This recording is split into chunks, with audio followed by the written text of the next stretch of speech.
Welcome to OVTLYR University, where we help you save time, make money, and start winning with less risk. Go ahead and subscribe if you're watching the replay and you haven't already. We are week 8, breaking the boundaries. Now, a lot of what we're going to cover today is some review, but also some motivation, some momentum to get you ready to do this out on your own, right? So week 1, we talked about the foundations of trading. Week 2, thinking like a successful trader. Week 3, developing your trading plan. Week 4, where you shared some of those trading plans. Week 5, we talked about managing money. Week 6, we talked about the bestest way to trade is with options. Week 7, the biggest trading mistakes with options and just in general. And now we're in week 8. We're going to talk about why does trend following work?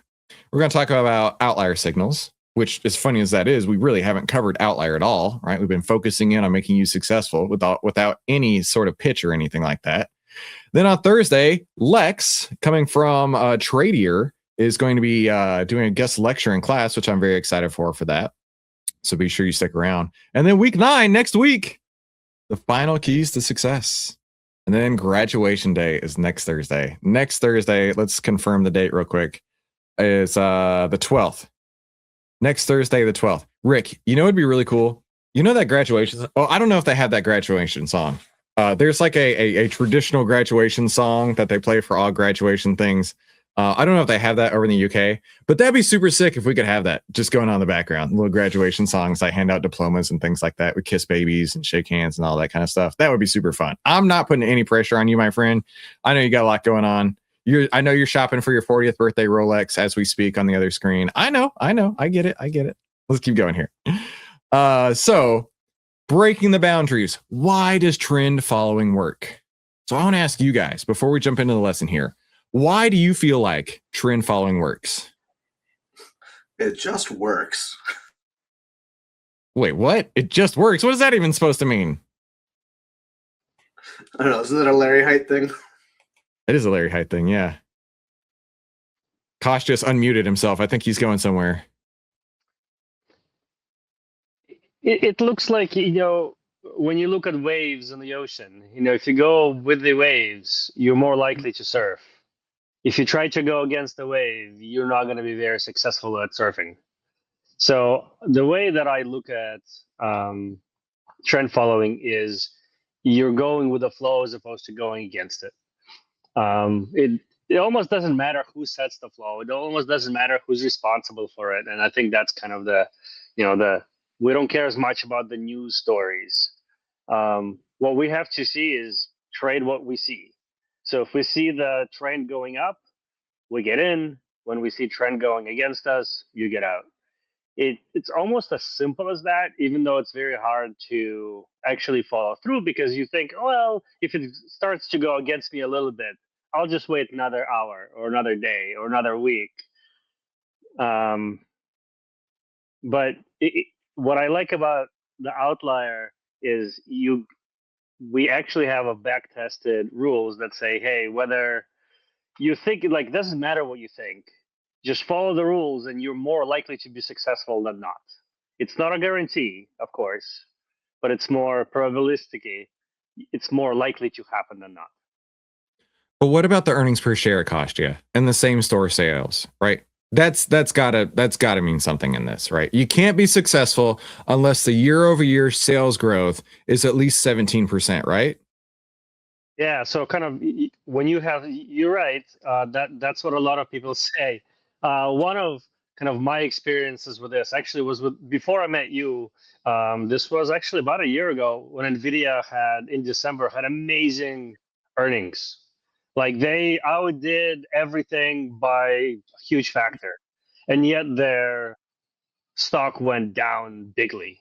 And I just didn't understand how or Tesla. Tesla had a similar thing where they would have amazing earnings and then the market punished them. I never understood that. But going through the outlier, it's like I don't have to understand. It doesn't matter. Just if it's going against you, just get out of the way. Dude, I love that. What an endorsement, right? It doesn't matter what's going on in the background. Just get out of the way, right? I honestly, I fully support that. Well said, Kostya. All right. So let's recap and talk about trend following real quick, right? So moving averages, your 50 period EMA is your 10-week moving average. This is your longer term trend. This is where everything starts, in my opinion. Now, granted, it doesn't mean that you ever have to follow these moving averages, right? The ones I'm going to talk about, the ones I'm going to show you, they work for me, and they mathematically always work. Okay, no YouTube disclaimer needed here. Mathematically, they always work. The 50 period EMA, it shows you the longer term trend. If price is above the longer term trend, that means price is moving up. It's just a fact, right?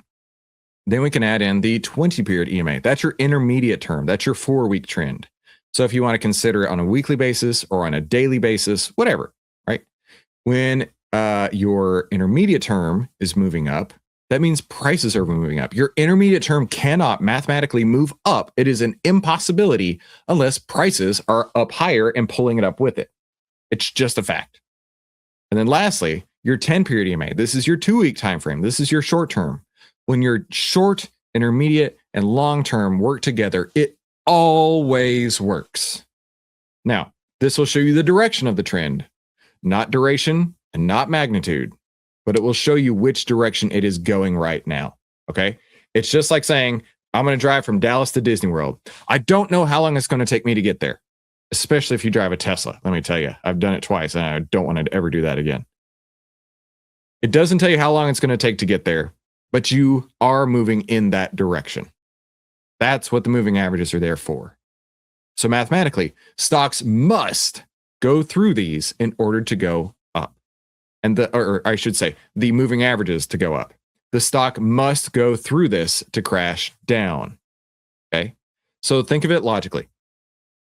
If the moving averages are pushing up, that means the price, let me get in the way here. The price is above the moving average and it's pulling it up behind it. Okay? It must do that. So that means prices are higher. If the price crashes, it must go through those moving averages. It has to. It can't mathematically not.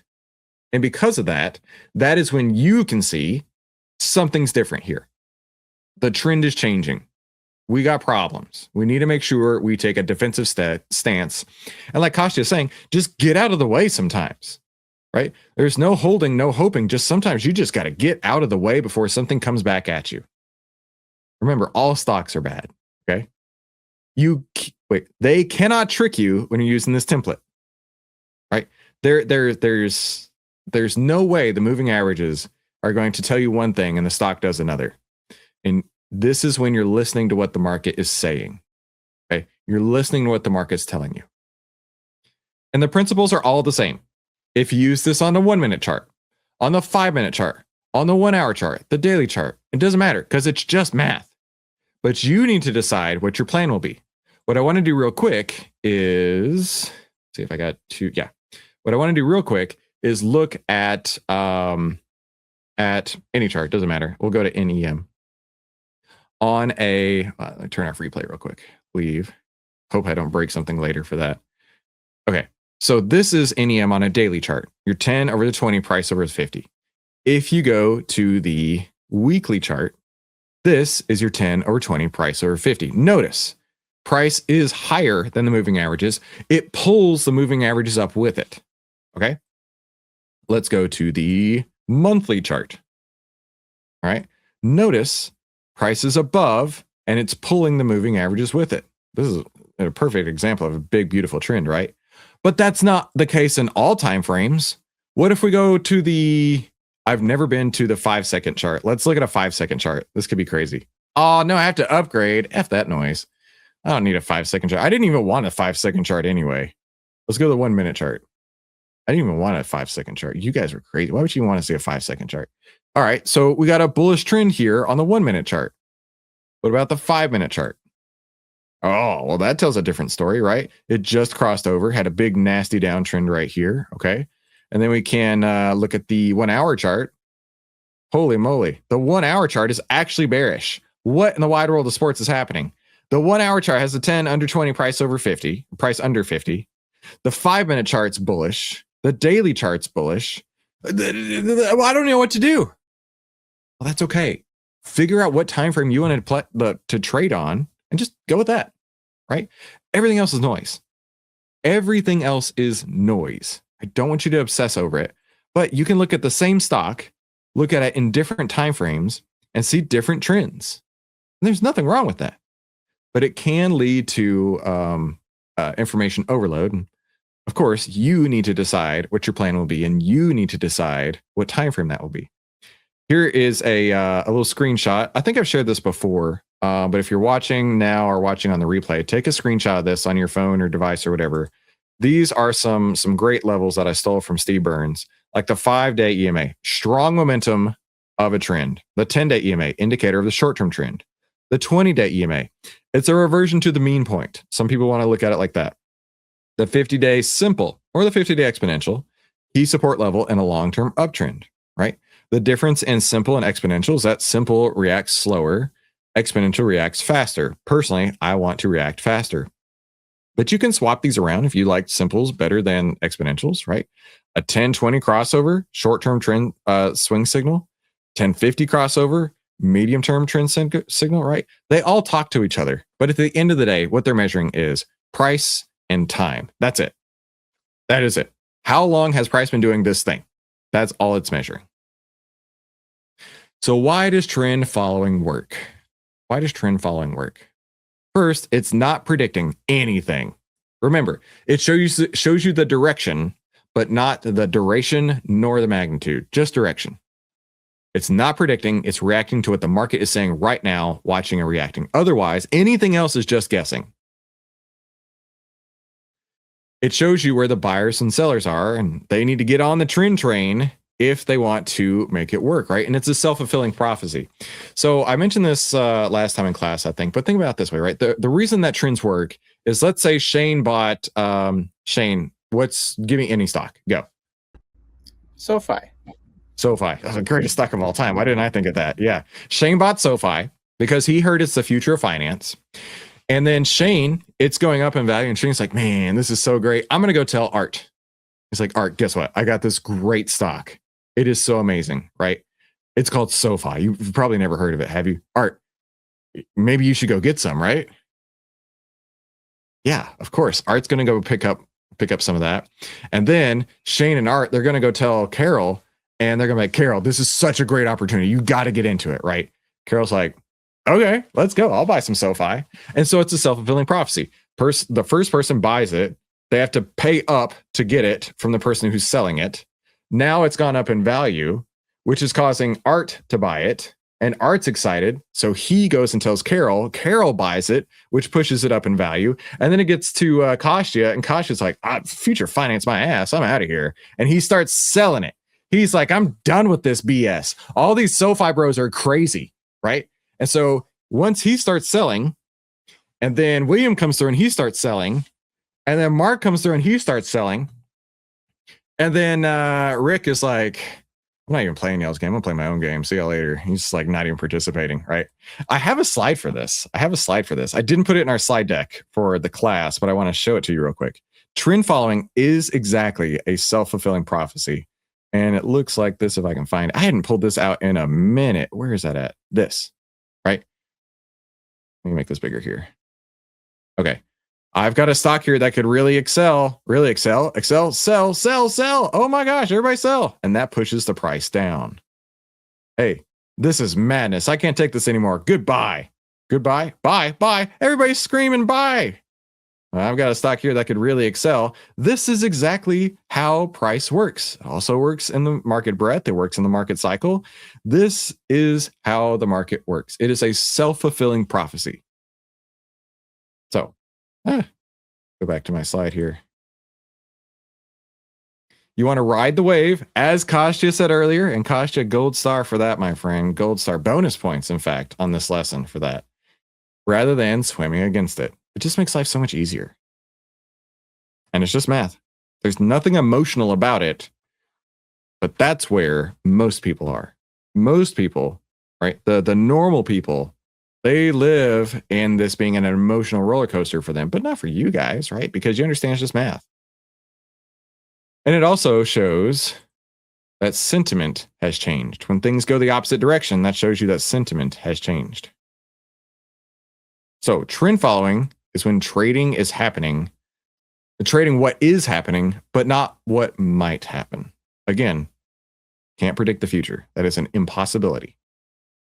Forecasting, which is what I did a lot as a finance bro, guessing what might come next, which is impossible, right? I'll never forget the time when I was working at an insurance company in Dallas, and I was an FP&A, actual finance bro. And we were doing all this forecasting for the budgeting season coming up. And we spent hours and hours and hours coming up with our best projections for it, right? But at the end of the day, it's total hogwash. Absolutely hogwash, right? It means nothing. If I said, oh, same store sales are going to be 17% higher next year versus this year. How? I don't know. They're going to go sell more. Okay. Right. It just, there's nothing to say that this actually is going to happen other than just pull numbers out of your backside. Next, confirmation versus is greater than prediction. It's significantly easier to wait for the trend confirmation than to guess where that turning point is going to be. It's unbelievably easier and more profitable to not get in the way and just be like, well, okay, if the trend's saying this, I'm going to go with this. I understand I might not make a buck or lose a buck, but at least I'm not trying to run in front of the price. Letting winners run helps with your psychology. You focus on growing the gains and not fighting the losses. Then, I got to get you all out of the way. Trend following is listening to the market, not forcing the market to listen to you. At the end of the day, this is it. It's listening to the market and not forcing the market to listen to you. Now, let's talk about bullish setups versus bearish setups. A bullish setup is your 10 over 20, price over 50. Who wants to take a stab at what a bearish setup would be? Who's up for it? This is a super difficult pop quiz. I think, you know what? I think William, he's looking skinny and buff. You know the deal. Are you back from vacation yet? I think you are, right? Yeah, I'm freezing here in my living room. He's skinny, buff, freezing with a tan. So what would a bearish setup look like? 10 under 20, price under 50, if I had to guess. Let's see if the price is right here. Bearish setup, 10 under 20 price. Oh, well done. You nicely done, man. I can't believe it. Who would have ever thought that you could come up with it? Yes, golf claps all around. Well deserved. Very good. Okay. Now, what about chop? I hate chop. Chop can go jump off a bridge. Chop sucks, right? This is when the moving averages are crossing back and forth. Price is stuck between the EMAs, right? Chop is the absolute most frustrating part of trading.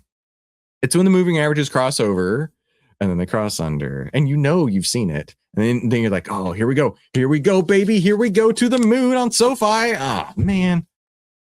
And then you're like, okay, it's fine. Let's try it again. Here we go. One more time. Oh, son of a gun, right? And can I show you a perfect example of what chop looks like? That's not what chop looks like. That's what Scrooge McDuck looks like. Let's go to SoFi.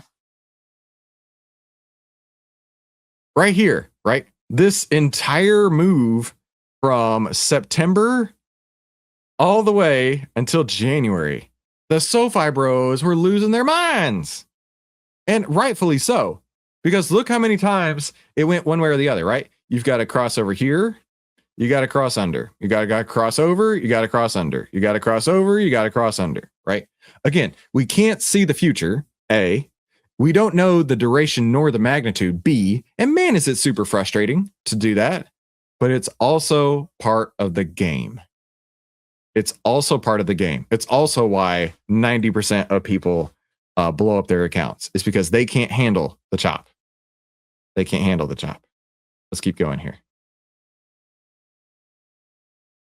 All right, next, you get to choose when to trade. Now, this is a really key, important aspect, and it probably for you guys in class should be super easy to understand. You get to choose when to trade. Nobody else is there, right?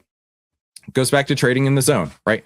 Nobody's sitting on, who am I going to pick on now? Nobody's sitting on Rick's shoulder saying, hey, oh, wait. I got a better example. Rick, imagine if you had a derpy joker, right? And the derpy joker, he's sitting on your shoulder. He's like, hey, Rick, hey, Rick, I heard you need to go buy the dip. It's the best time to buy. Rick, I'm telling you right now, go do it. Go buy that dip. Nobody's sitting there telling you to do these things. Nobody. So you get to choose when you risk your money, right? You get to control, or you get to choose to cut your losers short and let your winners run out of control. This is how you become successful, right here. Cutting your losers short and let your winners run out of control. And lastly, I got to make sure you guys remember this. This is counterintuitive to everything that people teach you about the market. You are always in control of your trades. So, Mark, if I told you you are always in control of your trades, what does that mean to you? I can do whatever I want. That's actually the right answer. It's actually the right answer. Yeah. And Mark, it took me like 2 years of working with the trading psychologist to get to that point. Right? I get to choose. I have the personal agency, that's how he described it, to get in where I choose to and get out where I choose to, with the size that I want, and nobody else is going to stop me. But you're totally right. You get to do whatever you want. But that unlimited freedom causes a lot of people to make a lot of mistakes, right? So you have to hold yourself accountable. Perfect answer, Mark. All right. Y'all ready to play the replay game? This was a huge hit in the last class.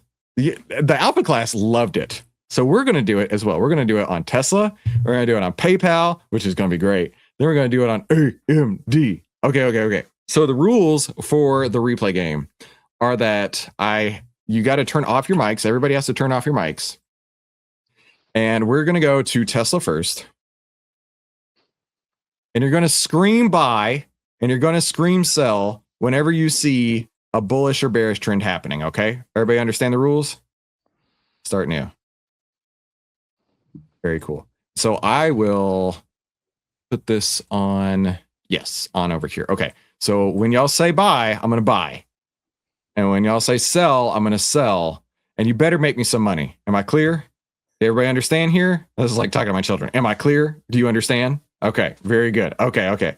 Y'all ready? We're going to start this game and you better make me some money. Daddy got to buy a new Lambo. You know the deal. In 3, 2, 1, go. Buy. Buy. Got it. Buy. Buy now. Buy. Oh, Sell. Sell. Sell. Got it. No. Okay. sideways. Oh, Jump. See. I heard a buy.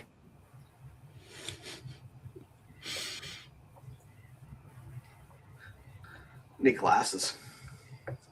Here, I'll make it bigger. Sell. Sell. Okay, there we go. Buy. Bye. Buy. Buy. Let's go, baby. To the moon. Buy more. Oh, I don't. Oh, yeah, that's a great idea, actually. Pyramid, baby. Pyramid. Roll.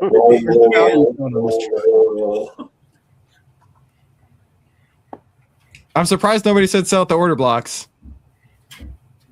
Oh, no. Sell. No, how could you? Sell. Did I hear sell? Okay. No, Okay, don't. fine. Now sell. Sell. Oh, that was a good sell. Okay, that was good. Okay. Waiting for the next setup here. It doesn't help that my notes are still on here. They're like cheating. Seeing the teacher's notes. Buy. Hi. Got it. Hey, Sell. Chris, Sell. the blue's 10, right? 10 Yes. over, and black is 20? Okay. Yes. Buy. So, Got it. Buy. Buy. You want an order block. Oh, yeah. Oh, it's up against a big one. Roll. Let's go. Roll. Wow.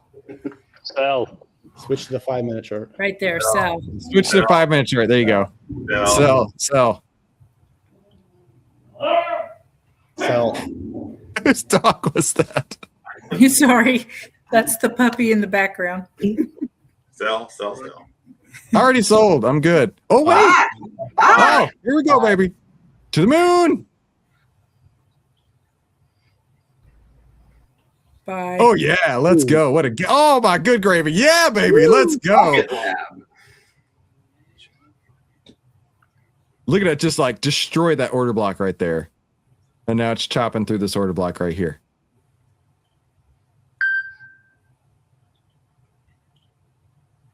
Oh yeah, let's go. We're still in the buy, right? We are Yes. still on a buy. Yeah, I'm waiting to sell. Okay. Roll, Oh, I roll. see the trigger over there. Look at Wow. that. Oh Man. yeah. Oh, So, sell. Sell. Sell. Okay, selling. I'm selling it. I'm selling it here. Not a Should I buy the premature- dip? I feel like buying the dip. Should I buy the dip?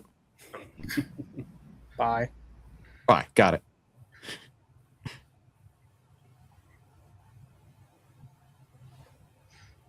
Sell. Sell. Sell. Got it. Sell. Okay. Got it. Now we gotta buy that dip. Come on. Whoa. Come on.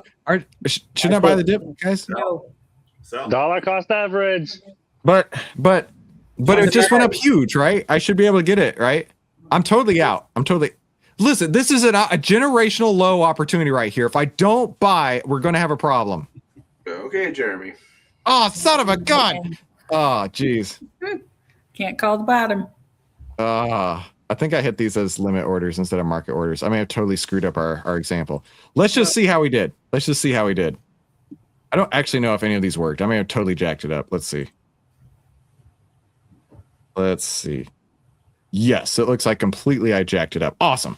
But the point was that it should have had a readout of all the ones that we did. Here we wait. Here it is. Yeah. Oh, there we go. There we go. Let's make this bigger. I knew you guys were doing it right. I knew y'all knew what you were doing, right? See how much money we made. All right. We our net P&L. Hey, we ended up $48. Let's go. I don't know what happened to this one. I think I messed up the order right there.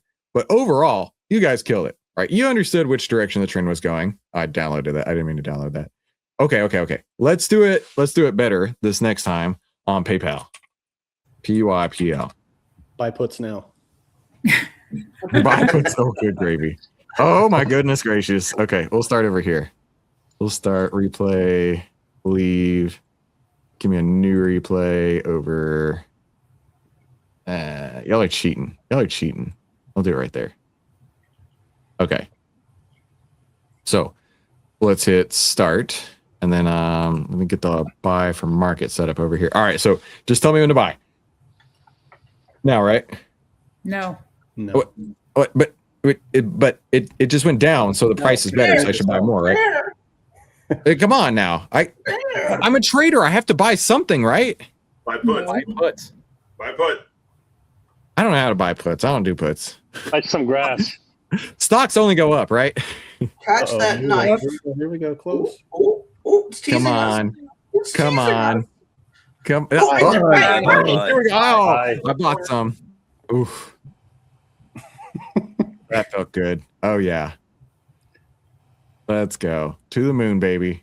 Lambos, baby. People are making money in PayPal. Oh, Chris Chains knows how to make money in PayPal. I don't know about you guys. Sell. Oh my gosh. Oops. Not yet. Nope. Buy again. Not yet. We didn't cross over. Wait. I actually want to pause that. So close. That right there is a great example of why you follow your rules, right? Because the 10 over 20 price over 50 was still in place, even though price came down, even though it looked a little scary. This was still in a bullish trend, right? So let's keep going here. And you waited till the end of the day to close, so you didn't have Right. Wait till the end of day to close. I'm gonna sell right now. I'm selling right now, baby. Is that the dog barking buy and sell orders?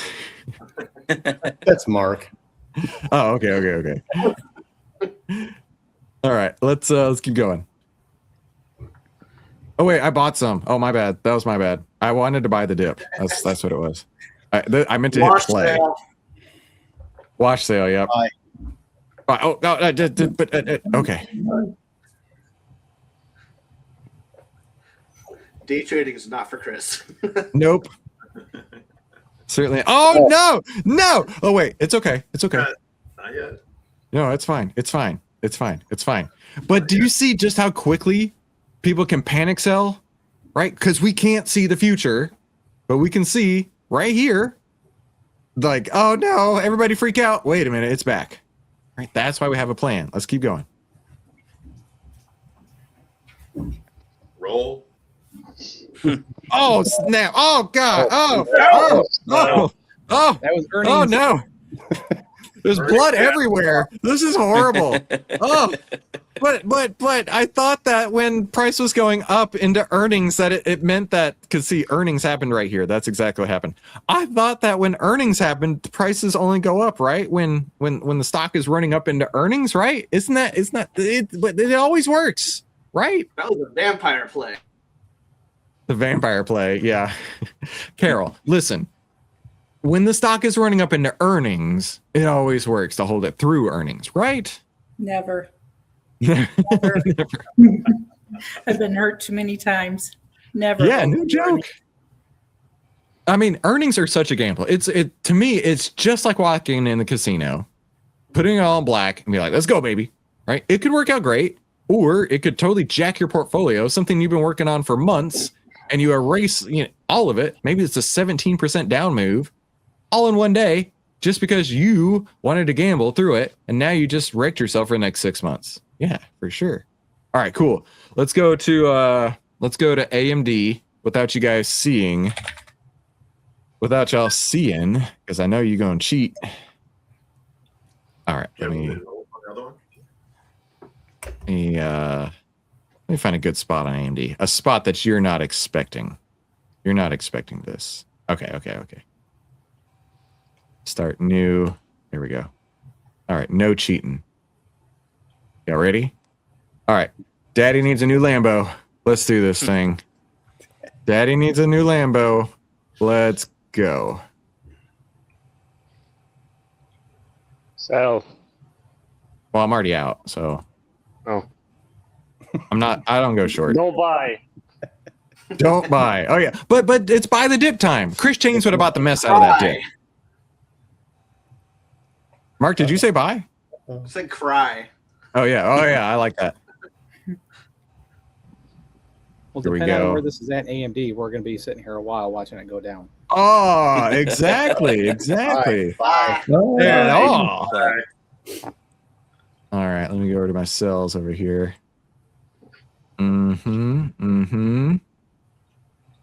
Sell. Oh. We went under the 50, but now we're back above. Now we're back Wait. below. And now we're back below. Right. There's your chop. There's your chop. I hate chop. Chop sucks. Exactly what y'all were just discussing, right? Oh, is now the time to get in? Is not now the time to get out? That's why you want to make sure the market's working in your favor, the stock's working in your favor, the sector's working in your favor. So there's less likely to chop, right? Everything is just moving in your direction, but anything can happen. Let's keep going here. I got to make some money. That Lambo's not going to gold plate itself. Man, look at the choppiness. You think I chose this example on purpose? Ooh. Bye. Oh, yeah, here we go. Let's go. To the moon, baby. AMD. Oh, son of a... So. Keep your cursor over the button. Oh, Like you're playing piano, keep your fingers on the keys. oh, good, great. Look, make a buck or lose a buck. Exact perfect examples of this. We don't know duration nor magnitude. Jeez Louise. Here we go. Bye. Bye. To the moon. To the moon. Come on. No. Oh, damn it. Well, at least I avoided that. That was good. All right. Oh, yeah, here we go. Bye. Oh, yeah. I'm in. All right. This only goes up from here. All right. I told you. See? I got a profit target of $2,800 on this. Time to pick out the colors. Let's go. Here. Oh, come on. So Jeez. How defeat now? That was not what you expected on AMD, was it? We got all the chops on that. That was pretty good, right? Okay, let's see how we did. How much money did we make? Net P&L, $2, baby. No way. Yeah, $2. Whew, that was tough. My net P&L, wait a minute, cumulative P&L. Son of a gun, negative Ooh. 31. Oh, Ouch. man. I trusted you guys, right? When you're a trader, you only make money, right? Like you don't have any of that sideways baloney, right? Right, Shane? You can just completely sidestep that, and you know exactly when things are going to go up, right? 100% win rate. 100% win rate. Anything less than that, and you suck. Sometimes it's negative money, sometimes it's positive money. That's true. But the end of the day, we're looking for expectancy. So that was kind of fun. All right. But a couple things to notice. Notice the width between the moving averages. I want to point that out on Tesla here. Tesla. You can see when a trend is getting really, really strong because the width of the moving averages widens out like gangbusters. That's a really strong trend. Right? Look how far apart these are. Look how close these are. Look how far apart these are, even compared to just right here, right? You'll know if this is a big, beautiful trend if it starts spreading apart. You'll know it. You don't know how long it's going to last, and you don't even know if it is going to spread apart. But that will tell you if it is a big, beautiful, strong trend. When they spread apart, the trend is strong. When they're close, the trend is weak. But a weak trend can turn into a strong trend at any point. We know this, right? The goal is to be there when the trend starts because we can't predict the outcome. We can only control the process. Now, Chop, you might make a buck or lose a buck, but you're never, ever, ever going to make big gains unless you're in the trend. So the example of doing all that with you guys was to show you that there are going to be times where you trend and you hit the choppy areas and it sucks, but even like Tesla right here, this is a really good example, right? Going back and forth several times, each one of these times, you don't know what's going to happen. And then because you were there on that one time when it did happen, rocket ships. All right, let's get back over here. The EMAs are flat or converging is when it's in a choppy area, and price does not have a clear direction. No clear direction equals no edge, which equals sit in cash and don't F up your portfolio. Counter trend trading. All right. Raise your hand if you have in the past counter trend traded. Dude, I know I did. I'll tell you the very worst example I ever had. I took my son to the library, and I'll never forget. We were, going through the little bitty baby boy books, right? And he's, throwing them off the shelf, and I look and I see the Nasdaq is hitting new all-time highs, and I'm like, sweet. Time to short that bitch, right? I'm going to short the mess out of it. Excuse my language right there. That was my thought. Hey, I'm going to short the mess out of it. And then what happened? It only went up every day until I was basically out of money. It just super sucked. Right? But I'll never forget that. Around sometime. Has to turn around sometime, right? It is one of the fastest ways to blow up your account. And you will never, ever, ever, since you are an OVTLYR University student or you're watching the replays, you're never going to be allowed to trend trade. Never. Or counter trend trade, I should say. You're never going to catch the top. Now, a lot of people, when they say they counter trend trade, really what they're doing is they're trying to catch the top. They're trying to be the hero. They're trying to say, new all-time highs on NASDAQ. Okay, what a cool story it would be to be the guy who shorted it at the very top and it goes down. It could be a great story, or you could end up bankrupt. It's 50-50 at this point. I don't know what's going to happen. You don't know what's going to happen, but it sure would be cool if you could do that. You're never going to catch the bottom for the same reason. Even though your brother-in-law wants to claim that he caught the bottom, he was so smart. He bought Moderna during COVID and it only went up. He was such a genius. If only you were as smart as him, you're never going to catch the bottom. You're never going to catch the top. You will be the hero of your story by catching the 80% in the middle, right? That is the brisket sandwich. What was that? So the beef burger or the brisket sandwich. Beef burger, brisket sandwich. Yeah, exactly. It's the middle of that juicy brisket sandwich, the beef burger. I like it. And you're only going to be doing that after the trend changes direction up and trend changes direction down. So here's an example. This guy, he will remain nameless, says, I have entered an I followed this guy in 2017. And I remember this. I have entered an ungodly short position in the Qs for one and only one reason. Whatever this guy was saying, it has to go up or something like that. As the trend was going up, right? Remember, that's on this candle right here. This candle. What do you think happened next? What do you want to guess happened next? It went up. Went to the moon. It went up bigly. Don't forget, he knew better than the market. An ungodly big short position on that candle. No. It's after that big red candle. So I'm guessing right here-ish, something like that. Either way. Yeah. Absolute destruction. Now, here's what my mentors, Larry Hite. If you diversify, control your risk, and go with the trend, it just has to work. It just has to work. Now, when somebody hears that, they're like, well, it's easy for you to say.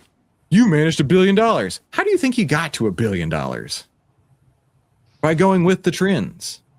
Like that was, he was watching the price go up. He was in with the price going up. And so therefore, price went up, his account went up. And the other thing too, is that even if you wanted to trend trade, can you follow the rules with consistency and discipline? You can't take, you can't just skip a trade, be like, well, I don't feel like this one this time. You know what's going to happen. That's going to be the one time where it just goes gangbusters. And you're sitting on your hands saying, man, I wish I had followed my rules with consistency and discipline.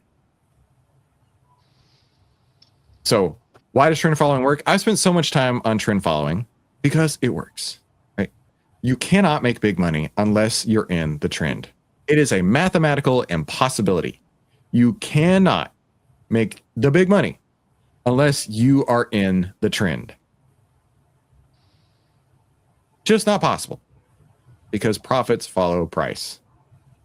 The profits in your account are only going to happen if you're following the price up. Just period, full stop. That's exactly what it is. Now, shifting gears slightly here, breaking the boundaries to the outlier signals, right? So people ask for sure, how does outlier work? Outlier monitors how investors are reacting to changing market conditions, news, price movements, and the economy.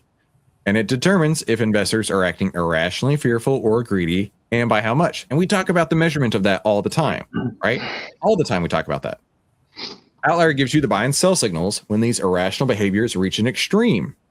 And there was somebody this morning asking about, I think it was Fix. Now, granted, when I'm recording this, I have no idea whatsoever what is going to happen in the future. Okay, so when you're recording this, you're going to have a better insight than I do. But let's go look at the stock Fix. And then I even saw it on Discord a couple times. Why is there a sell signal on Fix? Why is there a sell signal on Fix? I don't know. But what I do see right here is that the sector is getting less greedy. The sector is getting less greedy. This is the industrials getting less greedy. I see up here, the stock itself has peaked on greed and the greed is coming back in. And it's not reflected in price yet. It's not reflected in price yet. But when we go to the performance summary, Outlier shows a 957% gain. Now look, that buy and hold, you threw the dart and it happened to work great here. Capital efficiency, 1.08 means that for every day that you would have used the buy and sell signals, you would have had about 1.08x more than the stock with buy and hold. And you're only in it 38% of the time. So the other 62% of the time, you're doing anything else and you're getting the daily returns essentially as you would holding the stock on its own, right? So there's a sell signal right here on Fix. I don't know why. All I know is that there is a peak in the fear and the greed and it's turning around, which is why I say irrational behavior is reaching an extreme. This allows you to get into the stock before the outlier move happens. And I want to take just another minute to talk about this, right? Looking at this, I know somebody's going to say, well, that's not very good. That's not very good at all. Of course, it's not as good as buy and hold. And you're right. But how likely are you to have found this one stock? In the 9,000 stocks that Outlier covers, how likely are you to have found this one? And then how likely are you to have held it for the last 5 years? Pretty unlikely. However, how likely are you to follow buy and sell signals? With consistency and discipline, you can do really well. And with that consistency and discipline, the instant back test would show you a 957% gain. This is in your control. This, pure luck. I want you to really internalize that, really conceptualize this. The only thing you did here was you picked the right stock out of 9,000 to choose from. This, you used the data and you bought it and you sold it and you knew what you were doing because you had a plan. Or at least in this case, you had a back test using the buy and sell signals. Now, that's just the raw buy and sell signals. That didn't even include any sort of outlier 9 to go with it. Okay, so it actually could have been even better. So by doing this, it allows you to get in and out of the stock before the outlier move happens. So you could have returns like this one here that showed 957% gains. I would say that that's an outlier move because most people are blowing up their accounts like that. Now, how does that happen? How does that happen? You can find this on the homepage of the outlier website. The data gets ingested. Investors react to changing market conditions, latest news, and the economic metrics. Goes through outlier here. Proprietary method collects investor reactions at the individual asset level, classifies them, algorithmic identification of investor biases, and then interpretation. Outlier identifies periods of extreme irrationality for individual assets, observation and feedback, baseline context of irrationality established via historical macroeconomics. Okay, so we're setting baselines of our rational buyer or rational seller, and then we're watching, we're improving, we are giving feedback to the models in order to get that to a better point, which then outputs into the outlier heat map. Outlier models distinguish behaviors from baseline rationality, and display these differences as excessive greed or fear. Oh, now you're seeing how this all works together, right? Which then machine interpretation of outlier data at the stock, sector, and broader market levels generate high probability positions. Stock, sector, and market all working together. So that is how outlier works, right? But don't take these signals without confluence with other sources, right? Use the outlier 9 to be on the right side of all the trends working together. Use the 40-30-30. Who's 40-30-30 victim? Art. What does 40-30-30 mean to you? If I'm on mute button here.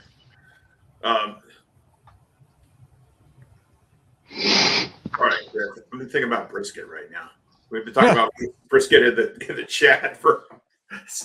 I don't know. I'm sorry, Chris. I don't know. All right, Art failed this lesson. Yep, I did. Thanks a lot, my friend. He wasn't even paying attention in class. Can you believe this guy? He paid 82 entire cents a day.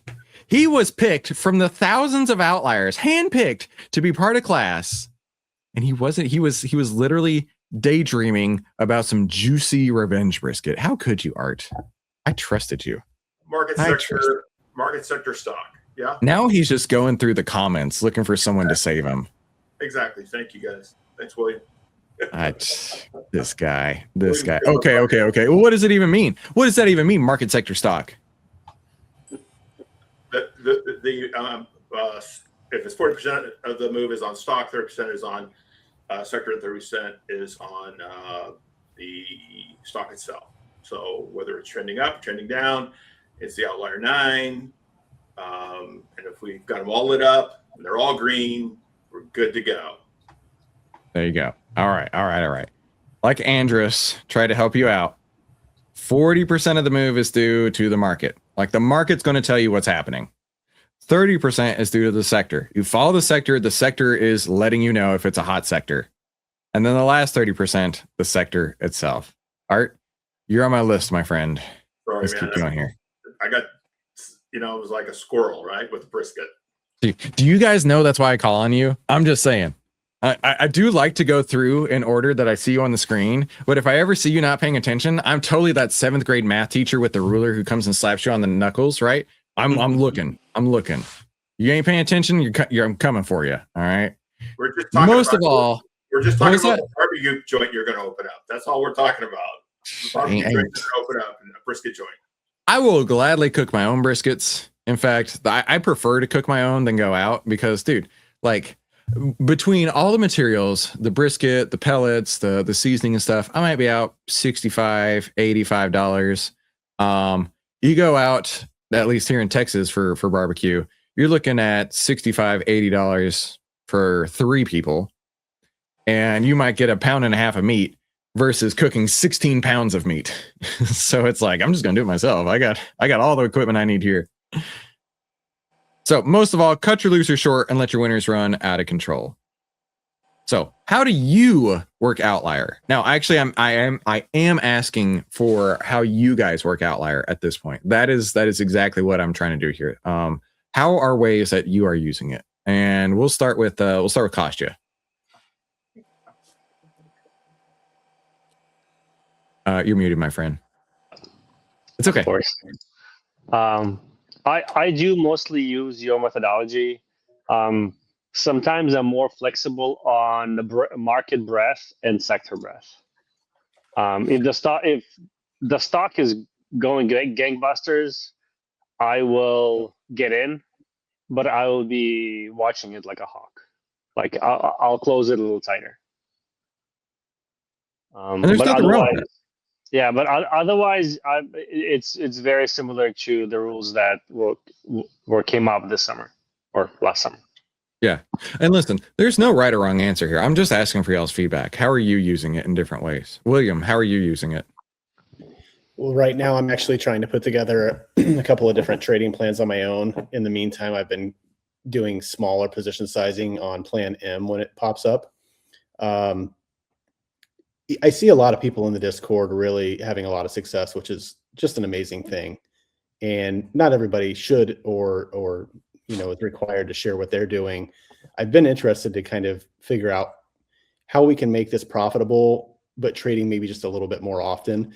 So for some of us who are taking smaller position size because we don't want to go with a 5% risk or we're not quite ready to be there, trying to outperform the market might be a little bit harder right now because, for instance, Chris, last year, I think you had like a 30% return or so. Right. That was at a 6% risk. So if you're going to be doing 1% risk, you might only get 5%, which means while we're learning the system and developing our own plan, we may be underperforming the market, which is kind of a hard thing to do, right? I've completely changed my investing strategy over the last year just by being part of this OVTLYR platform. And I'm okay with like the temporary underperformance because I know it's going to pay dividends eventually. Oh, yeah. I'm confident of that, or I wouldn't be here. Absolutely. Now, listen, I do want to make a little caveat there. That was 30% returns. 9 out of 10 trades were done using the old golden ticket trading strategy system, which had an 8 basis point edge. 8 basis points is 0.08 edge. Plan M is 2,700% better. So I think 2026 will turn out a little bit better than 2025. But then again, I don't know. I'm not going to tell the market what it's going to do. Mark, how are you using OVTLYR? So I use it to help me find stuff. Like I run the screener all the time, and I'm kind of looking at like a minimum of 6 out of 9 on the blocks. And like the higher they are, obviously, the more interested I am. I don't necessarily trade them all. If I were to do 6 out of 9, it would have to look crazy to me on a chart. Like it just looks like the crowd's going nuts, and it's like I want to jump on that. Whereas sometimes I'll look at it and like it'll still be 8 out of 9, and I'll be like, nah, not feeling it, But I still look at it all the time, and I found, obviously it's not back tested, it doesn't have like that proven edge and whatnot to follow it, but so far it's working out pretty well, and I'm staying at the same position size. Like I'm trading everything at 2%. And to William's comments about that, you can still kill it at 2%. You just have to trade a lot, And as long as you keep the losses small, you're still going to beat the market because I'm at 2% and the SPY has nothing on a lot of us. I don't think most of us are trading much higher than that in reality. I think that's great. Right, coming up with your plan, whatever your plan is, and nobody can tell you elsewise. Right, nobody should tell you anything about what your plan is. You come up with your own plan. Rick, when you're not being DJ Rick, you got the big helmet on over the weekends, smoke all around you, you're bopping up and down, right? When you're not DJing, how are you using OVTLYR? Well, I shared my my plan earlier in the university sessions on silver, where I was using multiple signals. So I'd picked out about 5 signals that were silver miners or things like that that seemed to be correlated. And then I was able to backtest that. So that was quite a narrow backtest because it's just on silver. But that seemed to work quite well. So I'm quite interested as to whether there's more opportunities like that. I think that potentially that's going to lead into sort of this concept of clustering. At the moment, I think we get a clustering benefit by considering the sectors, but it occurs to me that you always say Tesla is not a tech stock, but if 50% of the market, the people that are buying it and selling it, think that it's a tech stock, then maybe it is partially a tech stock, right? So I get what you're saying. I think that would be really interesting to see whether there are certain stocks that are actually more correlated with different sectors, and whether that can lead to improvements. And we talked earlier today about maybe incorporating the sector bearish cross on the breadth, and how that potentially would have got us out of materials near the peak. I know Carol's doing something similar to that. Yeah. Well, Rick, where you mentioned that on Discord, and I think that was just this morning. And I was like, you know what? I think that's a great idea. I think that is something worth testing. And remember, whenever you come up with your plan, you want to have a concept, you want to implement it, and then things like this can come along and you can say, wait a minute, is there a way I can improve this? Or was it is there a flaw in the plan that I can change to improve my expectancy? Or is it just a bad luck? Is it just bad luck? Right. All I'm saying is that a 30% sell off in silver, I don't know if that's ever happened ever in the history of time. So I wouldn't consider that a flaw in the plan. I would just consider that bad luck, unfortunately. But yeah, there could be something to this, and I would highly encourage you to go look at that. In fact, Mahesh and I were talking earlier, and he's like, all right, how's our money doing? Right? Because the Outlier Fund is our partner money. And, you know, I showed him how we were doing last week and how we're doing this week. And he's like, I mean, we're still up, but it's not like we were, right? And so we got to talking. He's like, Chris, have you thought about actually reducing risk on your position on the way up? And I'm like, well, that's what I'm doing by rolling. And he goes, no. Instead of saying, let's say you had 20 contracts. Instead of all 20, you're rolling. What if at a certain point you stop rolling 20 and you go down by 10%, and then you roll 18, and then you take another 10% off and you go up to 16, take another 10% off and you go up to 14 as it's going up and hitting new ATRs. And I was like, you know what? That's not a bad idea. That's not a bad idea. Now, I'm not going to do this without testing it because I want to make sure that I'm not hurting my expectancy. So this is something that I'm actually going to be researching, because if you look at Plan M, the average up move on winners, the average up move of all winners, can you believe this, is 3.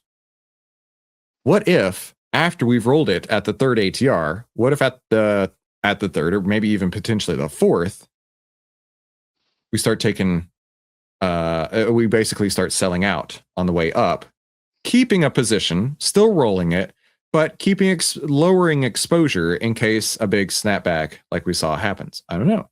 Could be worth it. So that's something that I'm going to look at. That's something I'm going to look at, right? There's nothing wrong ever with changing your plan. And I don't want you to ever feel like you are stuck in your plan forever. There's no way. But if you change your plan, you got to have the reason to back it up. So this was actually a really fun day. I'm glad to chat with you guys. This is a lot of fun. And class is coming to an end really soon, which bums me out so bad. But we all got to move on. I have to start interviewing champion traders at this time, which is going to be really sick. Man, if you thought this was good, just wait. I think we have Mark Minervini and we have Norm Zada are our first two. And Norm Zada is the organizer for the U.S. Investing Championship. They will be on February 17th and February 19th. And then every Tuesday and Thursday after that, I'm trying to get more traders in. I think we have 10 booked so far. Now, imagine this. I'm just a random guy on the internet. Okay. But I've been able to help you out. Everybody who's watching. Imagine what it's going to be like to have an infinite number of people coming through, dropping their knowledge, increasing your skills week after week after week. All of you watching, are going to be some of the best traders in the entire world if you pay attention, if you implement what they're talking about. So I'm really, really excited about this Champion Trader series. So don't forget, the next class is going to have a special guest lecture with Lex from Tradier. That's going to be great. We might be starting a little bit later in the day. We'll let you guys know if there is a change to the schedule. More than likely, we're going to start at 2:30 Central Time instead of 3. But otherwise, just this week and next week. So listen, there was one question I did want to answer real quick. Is it possible to get the OVTLYR 9 as a search on the screener? Mahesh and I talked today, specifically the very next update he's working on, which I think we update every other week or so, is on the screener. Specifically, the screener is the next thing that's going to get upgraded. So all 9 of OVTLYR 9 is going to be clickable. You can click 1 for all 9, or you can click off whatever ones you want. So you can do like Mark was saying, right? He's like, I look at 6 or 7 out of 9, 6 or 7 out of 9. So you can go through, you can pick the 6 or 7 you want. Boom, you're good to go. It's going to be great. So thank you guys so much for coming to class. I'm really proud of you. We are almost done, but you know what? If you were looking to save time, make money, and start winning with less risk, what do you think you should do? Click one of those buttons over there. Yes, finger dancing for everybody. Outstanding. All right. You guys have a great day. We'll talk soon.